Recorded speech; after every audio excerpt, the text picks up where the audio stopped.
Good evening to you all on this Wednesday evening in February.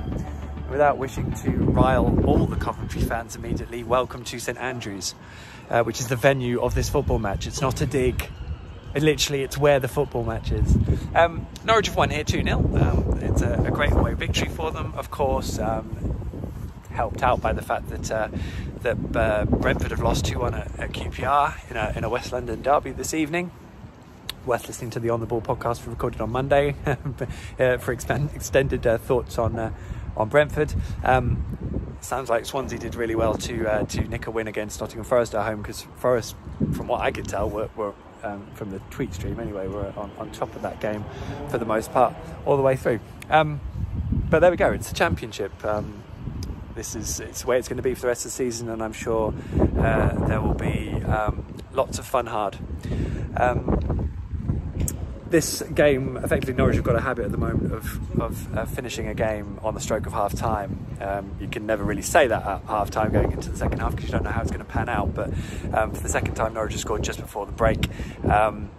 This time, unlike against Stoke, it was Teemu Pukki setting up Buendia to roll into an empty net. Early on in the first half, Teemu Pukki put a wonderful through ball into Buendia put a wonderful through ball into Teemu Pukki. It was an archetypal goal really for those pair, really well taken, a lovely effort. It broke the deadlock. It was important because Norwich had one or two decent chances before that. Coventry had a couple of good moments. But that settled down Norwich, and I have to say for the rest of the game really they had pretty good control of it. Coventry are a good side. They moved the ball around really nicely. Mark Robins is doing a great job with a young side that was, of course, promoted from League One only last season. So there's lots of positives there, but I think Norwich they were able to keep most of it at arm's length. I don't think there were any really hairy moments. I think they were in a kind of control scenario setting almost for the second half, so I don't think you can just expect Norwich to go and kick on, especially away from home, midweek, busy week. So don't be disappointed because of how Norwich didn't maybe kick on as you were hoping in the second half.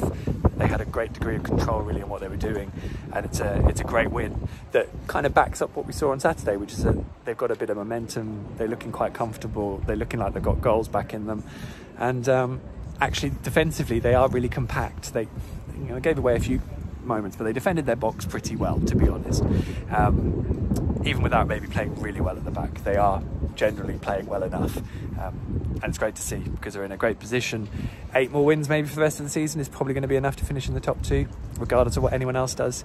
I think that's worth bearing in mind when we're looking at the sort of ebbs and flows of it all. So I'm not obviously standing here telling you all to chillax, but maybe you can just appreciate the position that Norwich are in. Oh look, there's John Boy and Sam McCallum. By the way, you should read my interview with Sam McCallum, which went live this morning. It was very good. Another plug, if I may, as well. Norwich City quiz Friday night over Zoom. Check my Twitter feed. I'll put the links as well into the descriptions. Sign up Friday night. You've got nothing else to do. It's free for subscribers. You can sign up for a free 30-day trial to the Athletic to just join in the quiz and then beat everyone and then quit if you want. It's all there. Do it Friday night. Nothing else going on. We've got Adam Drury, Dean Ashton, Simon Lappin and Darren Huckabee on the night as well. Multiple choice questions, me and Steve Sanders, NCFC numbers. It's going to be a brilliant night. It's going to be the best Norwich City quiz night this year and last. Best thing ever. And raising money for Prostate Cancer UK. Sign up, it'll be great. As for today, I think I've kind of covered it all, to be honest. I think what we saw again was another upgrade in performance from Dimitri Yanulis. I think we're really now starting to see some quality touches. You can see he feels more sort of settled. Once or twice where he was hurried out of the ball, but no more than Max Aarons has done. And it happens, but you can see the quality now, which is great to watch and see him to sort of grow into what he's doing. Buendia was excellent. Teemu Pukki looks like a man back in form and kind of reiterated that to me after the game. He clearly has, and he said he'd worked a lot. He doesn't do it very often, but every so often he works really hard to work with finishing. He did it with Adamida, and he feels confident. And it reminded me actually of speaking to Les Ferdinand about Harry Kane when he was on loan at Norwich. I did my piece on Harry Kane on the Athletic, we should read, but Les Ferdinand said he would go and smack some shots into the net so he could hear the ball hit the back of the net and feel hitting the back of the net, because that as a striker was what he needed. I feel like that's what Teemu Pukki's gone away and done and made the time of, and likewise obviously working with Adamida, who's been out for a long time, is obviously important for him. as well. So Norwich in a great position. They've done really well tonight. Kieran Dowell got a few extra minutes. Ollie Skip was wonderful. The one person I haven't mentioned who I really should have done by now is Todd Cantwell, because I thought he was exceptional tonight in how he moved the ball. 1 or 2 sloppy passes, but that level of quality when you factor in that Norwich have got Teemu and Buendia playing as well, and Ollie Skip behind. Yeah, it's just great to see Todd playing like that. In a way, I thought tonight maybe lended him more to coming inside as the 10, and you could have had the pace option on the other side then with Emi on the right, and so Anel or Shemik, there might be a better balance there.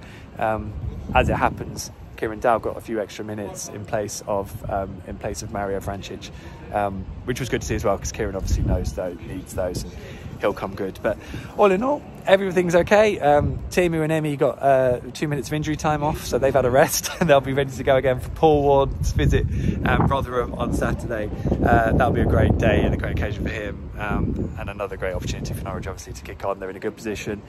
They just need to look after themselves from here, and I'm sure they will. Thanks for all your time, your comments, questions, keep them flowing. I'll check them all out. Subscribe. Thanks for watching. Really appreciate it. Check out The Athletic.